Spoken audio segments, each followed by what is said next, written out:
चाहिएको बेलामा हामीलाई कसैले मद्दत गरेको छ, केही सहयोग गरेको छ, क्यासको रूपमा होस् या सामानको रूपमा होस् या श्रमदानको रूपमा होस्, कसैले हामीलाई केही मद्दत गरेको छ भने के गर्नुपर्छ हामीले?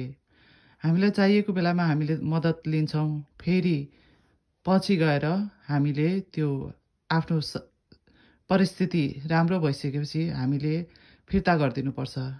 त्यही व्यक्तिले फिर्ता लिन मान्नु भएन, मित्र हुनुहुन्थ्यो, होइन भइहाल्यो, साथी हो, हामी लिँदैनौँ, हामीले परेको बेलामा गऱ्यौँ, कर्तव्य हो भनेर उहाँहरूले भन्नुहुन्छ भने हामीले जरुरतमन्दहरूको लागि त्यो सबै लिएको चिजहरू फेरि फिर्ता गरेको राम्रो हुन्छ।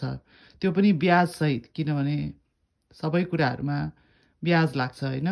ब्याङ्कमा राखेको पैसा पनि ब्याज बढ्दै जान्छ। त्यसै गरी हामीले कसैको सेवा लिएको छौँ भने त्यसमा पनि प्रत्येक दिन ब्याज थपिँदै जान्छ। हामीले आँखाले देख्दैनौँ तर थपिन्छ। त्यसैले त्यो समाजमा कुनै चाहिएको वर्गहरूलाई हामीले त्यो सेवाहरू पुर्याएर लिएको चिजहरू आफूसँग छ भने दिएर होइन हामीले चाहिँ उऋण हुने प्रयत्न गर्नुपर्छ। कि नभए चाहिँ हाम्रो खातामा त्यो व्यक्तिले लिँदिन भने पनि, फिर्ता गर्नु पर्दैन भने पनि ऋणको रूपमा बसिरहेको हुन्छ होइन।